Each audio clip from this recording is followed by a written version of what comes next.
Hello students, हम पढ़ रहे थे chapter third atoms and molecules.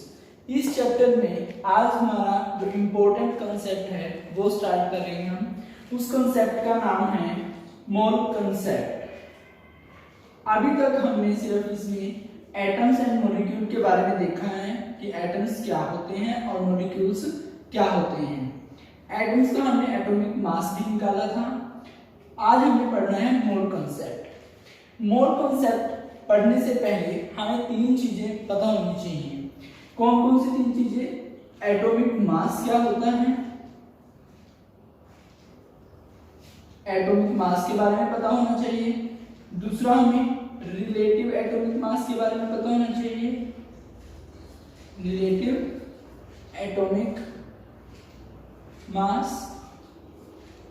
और हमें ग्राम एटॉमिक मास के बारे में भी पता होना चाहिए, ग्राम एटॉमिक मास।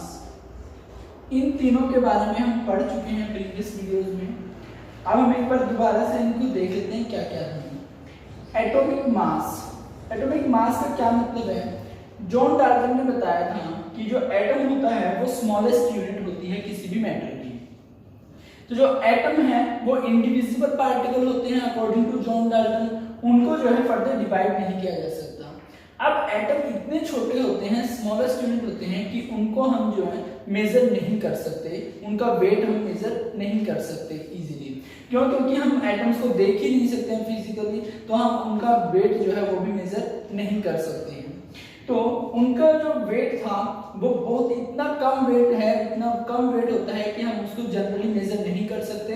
तो उनके वेट को मतलब किस तरीके से डिटरमाइन करें कि वो याद करने में भी थोड़ा आसानी रहे और उनको हमें ध्यान रखा जाए अच्छे तरीके से, उसके लिए यूज किया गया एटॉमिक मास का। ठीक है, एटॉमिक मास क्या होता है? कोई भी एटम जो है उसका मास होता है, सिंगल एटम का जो मास होता है उसको कहा जाता है एटॉमिक मास।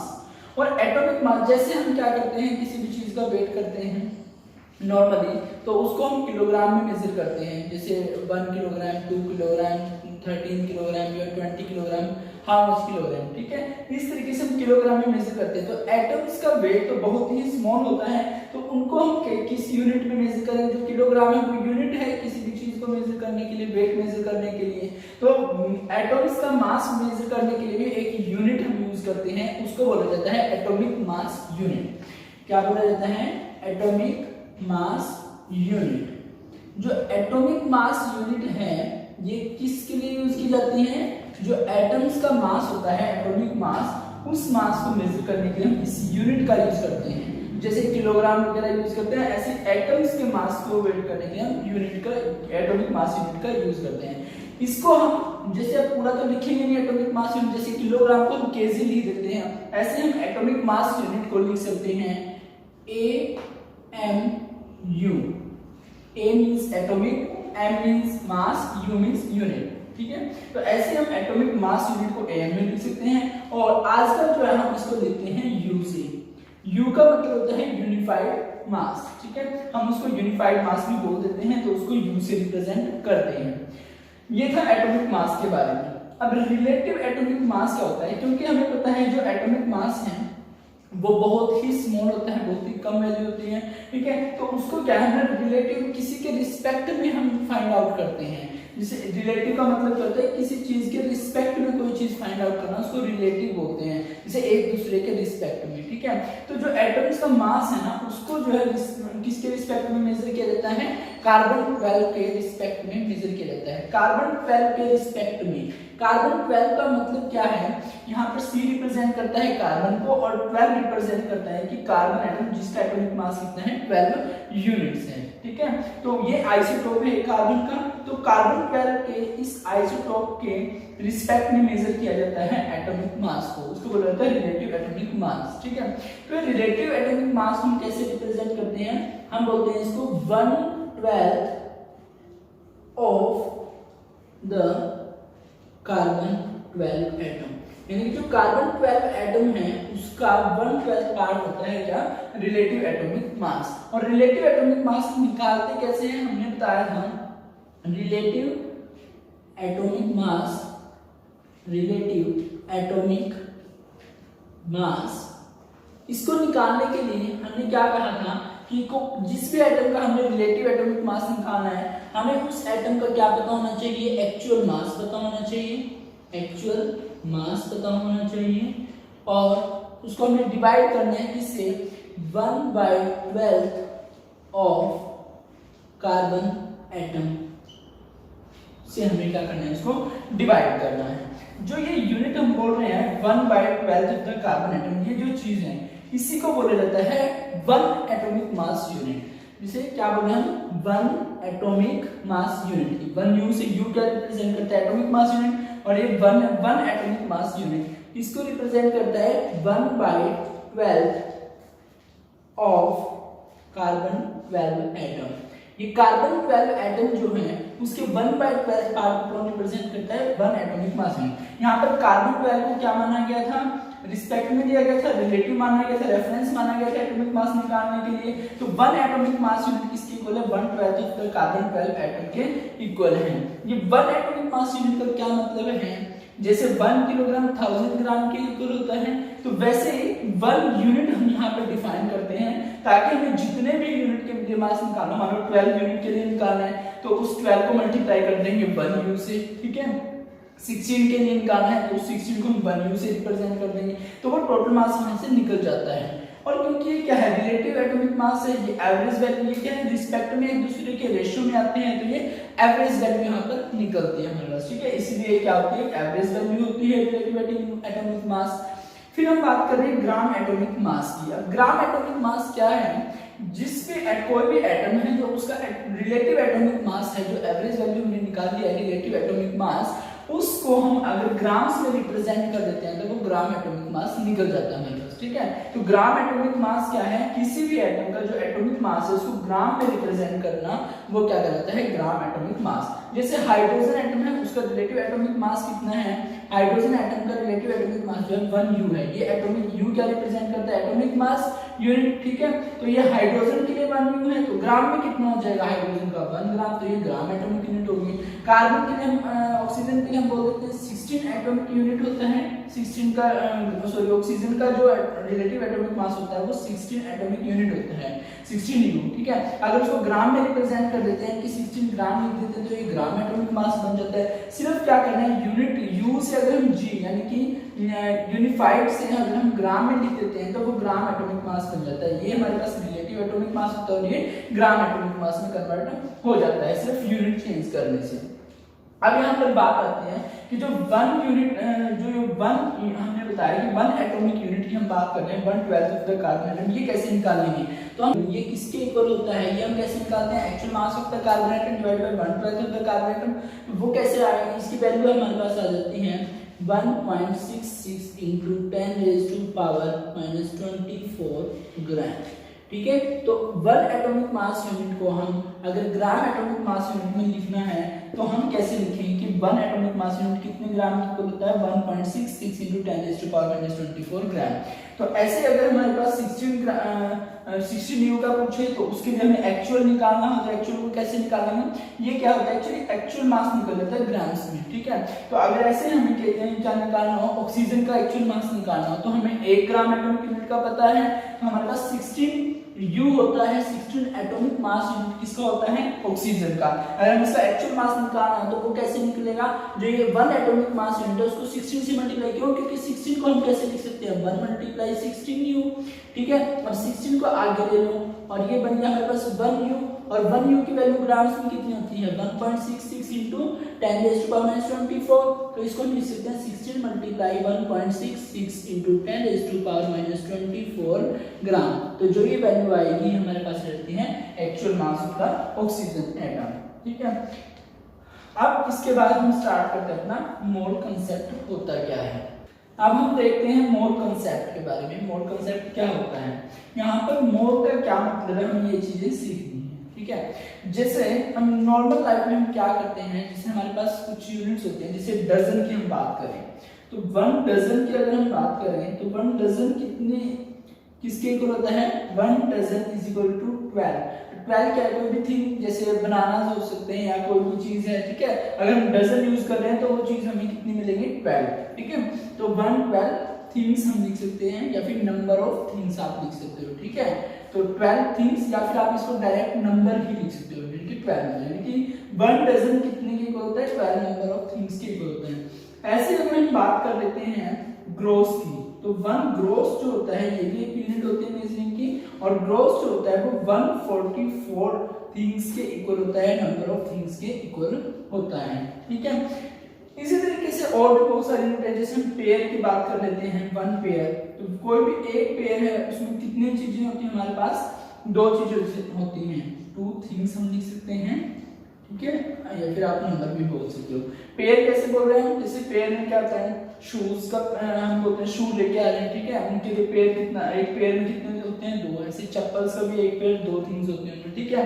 तो इसी तरीके से अब डजन में 12 थिंग्स होती हैं, ग्रोस में 144 थिंग्स, पेयर में क्या है 2 थिंग्स। ये जो हम यूनिट्स यूज कर रहे हैं ये सभी जो है उन चीजों के लिए हैं जिनको हम फिजिकली टच कर सकते हैं, आंखों से देख सकते हैं, मतलब थोड़ी बड़ी होती है साइज में, ठीक है। अगर हम बात करें एटम्स की, मॉलिक्यूल्स की, आयंस की, जिनका साइज जो बहुत ज्यादा छोटा होता है, उस टाइम पे हम अगर हम उनके नंबर काउंट करना है, अब हम कैसे काउंट करेंगे, 1 2 3 ऐसे नहीं कर सकते ना, बहुत ज्यादा टाइम कंज्यूमिंग है, और जब एटम्स को हम देख ही नहीं सकते, विजिबल ही नहीं है वो, तो हम उनको काउंट कैसे कर सकते हैं। तो उसके लिए जो है एक यूनिट यूज की गई जिसको बोला जाता है मोल, ठीक है। तो मोल एक प्रकार की क्या है, यूनिट है जिसको यूज किया जाता है किसके लिए, एक्सप्रेस करने के लिए नंबर ऑफ एटम्स को, ठीक है। तो हम लिखते हैं मोल क्या है, it is a base unit, it is a base unit used to measure, और आप लिख सकते हो कैलकुलेट नंबर ऑफ पार्टिकल्स, यानी कि नंबर ऑफ पार्टिकल्स को कैलकुलेट करने के लिए जो बेस यूनिट होती है वो कौन सी होती है, उसको बोला जाता है मोल, ठीक है। वो कौन सी यूनिट होती है, मोल यूनिट होती है। अब जो नंबर ऑफ पार्टिकल्स की हम बात कर रहे हैं, तो ये जो पार्टिकल्स हैं वो क्या है, ये एटम्स भी हो सकते हैं, मॉलिक्यूल्स भी हो सकते हैं, आयंस भी हो सकते हैं, फर्दर इलेक्ट्रॉन्स भी हो सकते हैं, प्रोटॉन्स भी हो सकते हैं, न्यूट्रॉन्स भी हो सकते हैं, एटसेट्रा।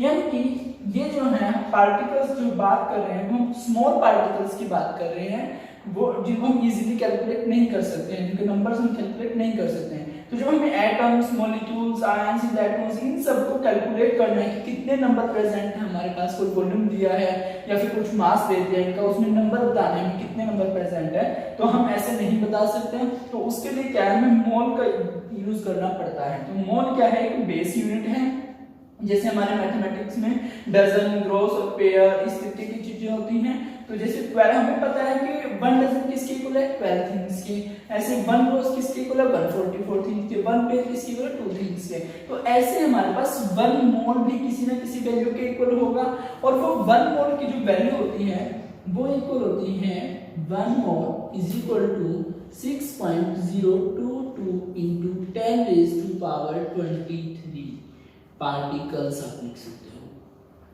ठीक है। यानी कि जो 1 मोल होता है उस 1 मोल में कितने नंबर ऑफ पार्टिकल्स होते हैं, 6.022 into 10 raised to power 23 particles. अब 10 raised to power 23 मींस बहुत ज्यादा नंबर ऑफ पार्टिकल्स होते हैं 1 मोल के अंदर, ठीक है। तो 1 मोल के अंदर कितने पार्टिकल्स हमें होता है, 6.022 into 10 raised to power 23 particles. ये आपने लर्न करनी है, ठीक है। अब ये पार्टिकल्स आए कैसे हैं हमें वो देखना है। हम किसको बेस मानकर चल रहे हैं यहाँ पर, कार्बन 12 को। तो हम बोल रहे हैं कि 0.012 ग्राम ऑफ कार्बन 12 एटम, जो इतने ग्राम कार्बन एटम में जितने नंबर ऑफ पार्टिकल्स हैं वो किसके इक्वल है, 1 मोल के इक्वल है। तो हम क्या लिखेंगे, 0.012 gram of carbon 12 atom contains, कितने कंटेन करता है ये, 1 mole of atoms, 1 mole of atoms, ठीक है। अब 1 मोल ऑफ एटम में 6.022 into 10 raised to power 23 particles हैं। अब ये कैसे कैलकुलेट कर रहे हैं हम, हमें क्या पता है कि जो एक एटम है इतने ग्राम में हमें कितने क्या बोला गया कि इतने ग्राम में एटम्स कितने हैं 1 मोल है। अब ये कैसे हम कैलकुलेट करने की कोशिश करते हैं। जैसे अभी हमने देखा था कि जो 1 एटॉमिक मास यूनिट होती है, ठीक है, 1 एटॉमिक मास यूनिट जो हमने निकाली थी वो किसके इक्वल हमने निकाली थी 1.66 into 10⁻⁻24 ग्राम के इक्वल हमने निकाली थी, ठीक है, 1 एटॉमिक मास यूनिट। अब हमने क्या बोला था कि 1 एटॉमिक मास यूनिट, अगर एक एटॉमिक मास यूनिट है और उसको ग्राम में अगर हमने कन्वर्ट करना है तो उसके यूनिट को सिर्फ ग्राम में लिख दो तो वो ग्राम एटॉमिक मास यूनिट हो जाएगी। तो 1 ग्राम एटॉमिक मास यूनिट किसके इक्वल हो जाएगी 1.66, ठीक है। तो अगर हमारे पास कार्बन की हम बात करें तो कार्बन का जो एटॉमिक मास होता है वो कितना होता है 12 U होता है कार्बन का एटॉमिक मास। तो इसमें टोटल नंबर ऑफ ग्राम्स कितने होंगे, तो वो ग्राम में कितना हो जाएगा 12 मल्टीप्लाई 1.66 into 10⁻⁻24 ग्राम। क्लियर, हम क्या बोल रहे हैं, हमने अभी देखा था कि एक एटॉमिक मास यूनिट में कितने ग्राम होते हैं 1.66 into 10⁻⁻24 ग्राम, और कार्बन का जो एटॉमिक मास है वो कितना होता है 12 U होता है, और 1 U किसके इक्वल है 1.66 into 10⁻⁻24 ग्राम के। तो 12 U किसके इक्वल हो जाएगा 12 मल्टीप्लाई 1.66 into 10⁻⁻24 ग्राम के। तो ये जो एटॉमिक मास है ना ये किसका है, एक एटम का है, यानी कि कितने ग्राम कितने एटम कंटेन करता है, एक एटम कंटेन करता है, सिर्फ और सिर्फ एक एटम, ठीक है। अगर हमें पता है कि जो 12, अब ये जो है मैथमेटिकल पार्ट है, इसको हम जरा सोल्व करने की कोशिश करते हैं, देखिए कैसे करेंगे। हम देख लेते हैं कि जो 12 यूनिट एटॉमिक मास है, 12 यूनिट एटॉमिक मास किसका है, कार्बन एटम का है। एक कार्बन एटम का 12 यूनिट एटॉमिक मास है। अगर उसका एक्चुअल मास निकालना है उसको तो 1 एटॉमिक मास यूनिट से मल्टीप्लाई करेंगे 12 को, तो वो एक्चुअल मास यूनिट हमने निकाल लिया ग्राम्स के अंदर। एक्चुअल मास कितना है, इतना है कार्बन का। अब इस बात का क्या मतलब है, हम बोलेंगे कि 12 मल्टीप्लाई 1.66 into 10⁻⁻24 ग्राम कंटेन्स, क्या कंटेन करता है ये 1 कार्बन एटम। इसके पास कितना है, एक कार्बन 12 एटम है, ठीक है। अब हमें क्या निकालना है, हमें निकालना है टोटल 0.012 ग्राम में कितने कार्बन एटम्स आएंगे, ठीक है। अब हमें पता है इतने ग्राम में इतने एटम्स हैं, तो 1 ग्राम में कितने एटम होंगे, तो ये तो सिंपल मैथमेटिक्स है, ये डिवाइड में चला जाएगा, तो ये आ जाएगा 1 डिवाइड बाय 12 मल्टीप्लाई 1.66 into 10⁻⁻24 ग्राम। हमें क्या निकालना है, इतने, ये किलोग्राम है सॉरी, ठीक है, ये 0.012 किलोग्राम में हमें बताना है कितने एटॉमिक मास हमारे पास हैं, ठीक है। अब ये कैसे हम कैलकुलेट करेंगे, अब ये क्योंकि वैल्यू हमारी ग्राम्स में है तो इस किलोग्राम को भी ग्राम में कन्वर्ट करना पड़ेगा, इसको हम ग्राम में कन्वर्ट कर लेते हैं। यूनिट यहाँ देखो हमारे पास है 0.012 किलोग्राम, ठीक है। इसको हम सोल्व करके लिख सकते हैं 12 डिवाइड बाय जो डेसिमल है उसके बाद कितने डिजिट है 1 2 3 डिजिट है, तो आप यहाँ पर 1000 लिखोगे मल्टीप्लाई, अब किलोग्राम लिखा हुआ इसको ग्राम में कन्वर्ट करने के लिए आपको 1000 से मल्टीप्लाई करवाना पड़ेगा और ये ग्राम में कन्वर्ट हो जाएगा। इस 1000 से 1000 कैंसिल हो जाएगा और ये बचेगा आपके पास 12 ग्राम। तो इतने किलोग्राम अगर कार्बन एटम कितने हमें निकालना है कि इतने किलोग्राम एटम में कितने कार्बन एटम कितने एटम्स कंटेन करता है, इतने किलोग्राम में बताना है। तो ये किलोग्राम किसके इक्वल है 12 ग्राम के। अब हमें पता है 1 ग्राम में अगर इतने एटम्स हैं, 1 ग्राम में क्या है इतने एटम हैं, तो हमें क्या बताना है कि 12 ग्राम में कितने एटम्स होंगे। तो 12 ग्राम में निकालना तो इससे मल्टीप्लाई करेंगे, तो इससे अगर मल्टीप्लाई करेंगे 12 डिवाइड बाय 12 मल्टीप्लाई 1.66 into 10⁻⁻24 इतने एटम्स हमारे पास आएंगे। अब इसको हम सॉल्व करेंगे तो 12 से 12 कैंसिल हो जाता है और यहाँ पर जब हम इसको सॉल्व करेंगे 10⁻⁻24 ऊपर जाएगा, ठीक है। और जब हम इसको डिवाइड करेंगे तो ये हमारी टोटल वैल्यू जो आएगी 6.022 into 10⁻23 एटम्स।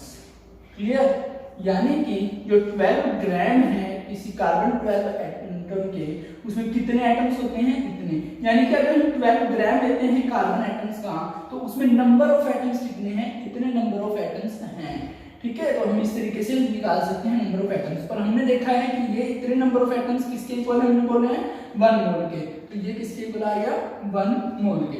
तो डेफिनेशन अगर 1 मोल की देखें तो हम बोल सकते हैं कि the how many numbers of atoms present in 0.012 kilogram, या फिर आप डायरेक्ट बोल सकते हो 12 ग्राम ऑफ कार्बन एटम, यानी कि 0.012 किलोग्राम या फिर 12 ग्राम ऑफ कार्बन पर एटम में कितने नंबर ऑफ एटम्स प्रेजेंट है उसी को बोला जाता है 1 मोल। और 1 मोल की वैल्यू हमने कैलकुलेट की, वो आती है हमारे पास 6.022 into 10⁻23 पार्टिकल। तो आपने ध्यान रखना है कि 1 मोल की वैल्यू कितनी होती है, 6.022 into 10⁻23 पार्टिकल। ये हमने बता दिया यहाँ पे कैसे कैलकुलेट करना है। ये क्या होती है, बेस यूनिट होती है, इसका हम यूज करते हैं क्या मेजर करने के लिए, कैलकुलेट करने के लिए नंबर ऑफ पार्टिकल्स। पार्टिकल्स में एटम्स हो सकते हैं, मॉलिक्यूल्स हो सकते हैं, आयंस हो सकते हैं, इलेक्ट्रॉन्स हो सकते हैं, प्रोटॉन्स होते हैं, सो ऑन। ठीक है, अब आपने क्या करना है, जैसे हम किलोग्राम को कैसे लिख सकते हैं, ऐसे ही मोल को हम क्या लिख सकते हैं, हम लिख सकते हैं स्मॉल MOL। ये हम लिख सकते हैं मोल के लिए, जैसे किलोग्राम के लिए हम केजी लिख सकते हैं, ऐसे ही मोल के लिए हम लिख सकते हैं स्मॉल MOL। इस तरीके से लिख लेते हैं। अब ये जो मोल है ये एक लैटिन वर्ड है, लैटिन लैंग्वेज का वर्ड है, और वहां पे जो मोल होता है उसका मीनिंग क्या होता है, हीप होता है, यानी कि ढेर किसी चीज का। यहाँ पे क्या है, नंबर ऑफ पार्टिकल्स का ढेर है, तो वो कैलकुलेट करने के लिए इसका यूज किया गया मोल का।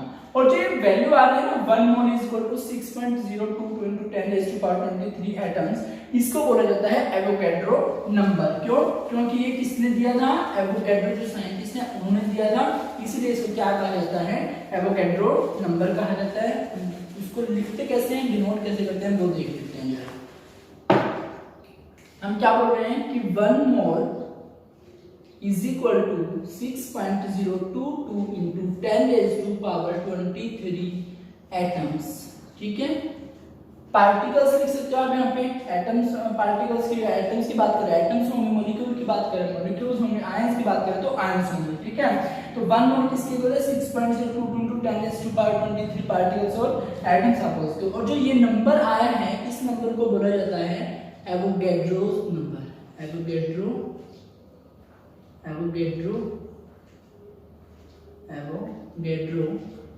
नंबर, क्योंकि साइंटिस्ट एवोगैड्रो ने दिया था तो इसलिए इसको क्या होता है, एवोगैड्रो नंबर कहा जाता है। और इसको हम डिनोट कर सकते हैं Na से, ये A जो सब्सक्रिप्ट में लिख सकते हो आप, या फिर आप रिप्रेजेंट कर सकते हो इसको N नोट लगा के। ठीक है, तो ये किसको रिप्रेजेंट करता है, एवोगैड्रो नंबर को। और एवोगैड्रो नंबर की वैल्यू हमने कितनी बताई है, 6.022 into 10⁻23 मोल्स, 23 एटम्स। क्लियर? उसके बाद आप नेक्स्ट लेक्चर हम करेंगे तो वहां पर हम मॉलिक्यूलर मास देखेंगे क्या होता है, और फॉर्मूला मास यूनिट क्या होती है, ये चीजें हम पढ़ेंगे और इसके न्यूमेरिकल्स करेंगे। तब तक के लिए आप मोल कंसेप्ट को अच्छे से देखिए इस वीडियो को, और अच्छे से समझने की कोशिश करिए। जो भी डाउट आप कमेंट सेक्शन में पूछ सकते हैं। Thank you.